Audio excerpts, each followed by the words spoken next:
এইটো ভিডিঅ'ত আলোচনা কৰিম ক্লাছ 9ৰ মেথছৰ এক্সাৰচাইজ নম্বৰ 6.1ৰ কুৱেশ্যন নম্বৰ 4ৰ বিষয়ে। কিন্তু ইতিমধ্যে আমি কুৱেশ্যন নম্বৰ 1, 2, 3 আলোচনা কৰিছোঁ আৰু পৰৱৰ্তী ভিডিঅ'খিনিও পৰৱৰ্তী কুৱেশ্যনখিনিও আলোচনা কৰা হৈছে, সেইখিনিও চাই ল'ব। প্লে'লিষ্টত গোটেইখিনি ধুনীয়াকৈ দিয়া আছে। তো চোৱা, ইয়াতে কি আছে কুৱেশ্যন নম্বৰ 4ত, যে যদি 6.16ক এক্স প্লাছ ৱাই আৰু ডাব্লিউ প্লাছ জেড সমান হয়, মানে এক্স আৰু ৱাইক প্লাছ কৰিলে যিমান আহিব, ডাব্লিউ আৰু জেডক প্লাছ কৰিলে সিমান আহিব, তেন্তে আমি প্ৰমাণ কৰিব লাগে যে এ অ' বি এডাল সৰল ৰেখা বা এডাল ৰেখা বুলি প্ৰমাণ কৰিব লাগে। তো পোনপ্ৰথমে কাম কি, যে কাম হ'ল গিভেনখিনি লিখিব লাগে। দিয়া আছে কি কি, যে x plus Y is equals two W plus Z.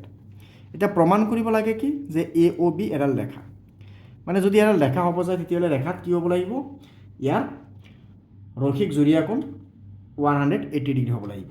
তো চোৱা, ইয়াৰ পৰা কি লিখিম আমি প্ৰথমে, যে প্ৰমাণ লিখিলে ইয়াতে প্ৰমাণ। এতিয়া প্ৰথম কাম কি, যে ইয়াতে চোৱা, x plus Y plus Z plus W গোটেইখিনি যে আমি প্লাছ কৰি দিওঁ, যে x plus Y plus W plus Z, এই গোটেইখিনি যদি আমি প্লাছ কৰোঁ তেতিয়াহ'লে কিমান পাম, 360 ডিগ্ৰী। মানে গোটেই কোণ আমি প্লাছ কৰিলোঁ, তেতিয়াহ'লে কি হ'ব, 360 ডিগ্ৰী। এইটো কি কোৱা হয়, যে সম্পূৰ্ণ কোণ। অ'কে, সম্পূৰ্ণ কোণ। তেতিয়াহ'লে এটা বস্তু চোৱা, ইয়াতে এক্স প্লাছ ৱাই আৰু ডাব্লিউ প্লাছ জেড দুটাক সমান বুলি কৈছিল। তো ইয়াতে ৰাখি দিয়া এক্স প্লাছ ৱাই, আৰু এইটোক চেঞ্জ কৰি ডাব্লিউ প্লাছ জেডক চেঞ্জ কৰি আমি এক্স প্লাছ ৱাই লিখিব পাৰোঁ। তেতিয়াহ'লে ইয়াতে লিখি দিয়া 360 ডিগ্ৰী হৈ গ'ল। এতিয়া ইয়াৰ পৰা X plus Y plus X plus Y is equals to 360 degree লিখিলোঁ। এতিয়া এটা বস্তু চোৱা, ইয়াতে এটা এক্স আছে, চ' দুটা এক্স প্লাছ এটা ৱাই, চ' দুটা Y is equals to 360 degree. এতিয়া এটা কাম কৰিব পাৰিম নাই, ইয়াৰ পৰা ইয়াতে 2 আছে, চ' 2 কমন ল'লোঁ, ইয়াতে থাকিল এক্স, ইয়াত থাকিল ৱাই। তো ইয়াতে লিখি দিয়া 360 ডিগ্ৰী। তেতিয়াহ'লে ইয়াৰ পৰা এক্স প্লাছ ৱাই যদি আমি ৰাখোঁ, তেতিয়াহ'লে ইয়াতে কি আহিব, 360, এইটো 2 হ'বলৈ গুচি গ'লে কি হ'ব, ডিভাইড হৈ যাব। তেতিয়াহ'লে ইয়াৰ পৰা X plus Y is equals two কি পাম, 180 ডিগ্ৰী। অ'কে, চ' যদি এক্স আৰু ৱাই প্লাছ কৰিলে 180 ডিগ্ৰী হয়, তেতিয়াহ'লে কি হ'ব, এ অ' বি এডাল ৰেখা হৈ যাব। ইয়াতে লিখিবা, যে আমি জানো যে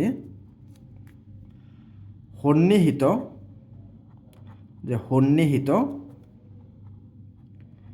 কোণৰ সমষ্টি, মাপ নহয় সমষ্টি, মানে যোগফল, সমষ্টি 180 ডিগ্ৰী হ'লে উমৈহতীয়া, মানে কমন নথকা, যে উমৈহতীয়া নোহোৱা ৰেখা বা বাহু দুডালে এডাল সৰল ৰেখা গঠন কৰে, তো চোৱা, এইটো ক'ত আছিল, এইটো এটা ইয়াতে লিখা আছিল, স্বতঃসিদ্ধিত লিখা আছিল। স্বতঃসিদ্ধিত কি লিখা আছিল, যে যদি পোনপ্ৰথমে এটা স্বতঃসিদ্ধিত লিখা আছিল, যে এডাল ৰেখাৰ ওপৰত যদি এটা ৰশ্মি থিয় কৰা ৰাখিলে সৃষ্টি হোৱা সন্নিহিত কোণৰ দুটাৰ সমষ্টি 180 ডিগ্ৰী। মানে যদি তুমি এনেকুৱা কৰা, যে এডাল ৰেখা এনেকৈ টানি দিয়া, আৰু ইয়াৰ ওপৰত যদি এনেকৈ এডাল ৰেখা থিয় হৈ থাকে, তেতিয়াহ'লে এইটো কোণ আৰু এইটো কোণ প্লাছ কৰিলে কি হ'ব, 180 ডিগ্ৰী। নেক্সট স্বতঃসিদ্ধি 2ত কি আহিব, 6.2, এইটোৰ উল্টা হ'ব। স্বতঃসিদ্ধি 6.2ত কি কৈছে, যে যদি দুটা সন্নিহিত কোণৰ সমষ্টি 180 ডিগ্ৰী, তেন্তে কোণ দুটাৰ যি দুটা বাহু উমৈহতীয়া নহয়, সেই এডাল ৰেখাৰ সৃষ্টি কৰে। মানে যদি ধৰি লোৱা এনেকুৱা আছে, অ'কে।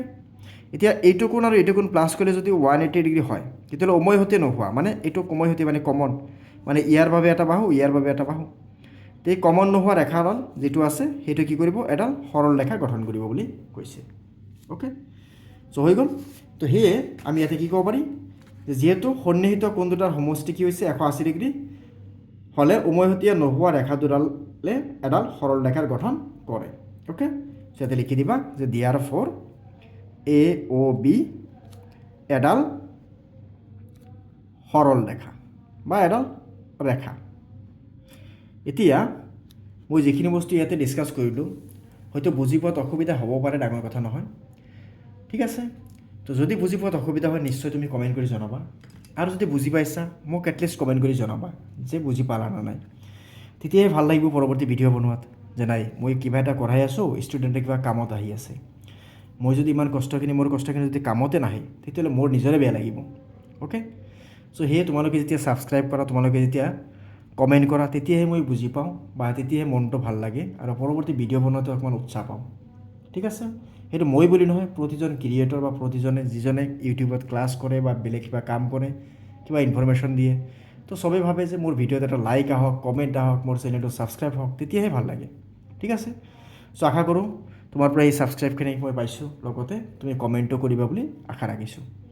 চ' নেক্সট চাবা কুৱেশ্যন নম্বৰ 5ৰ বিষয়ে ডিছকাছ কৰা হৈছে। কুৱেশ্যন নম্বৰ 5টো এইটো ভিডিঅ'ৰ পিছত চাই ল'বা। অ'কে, ধন্যবাদ।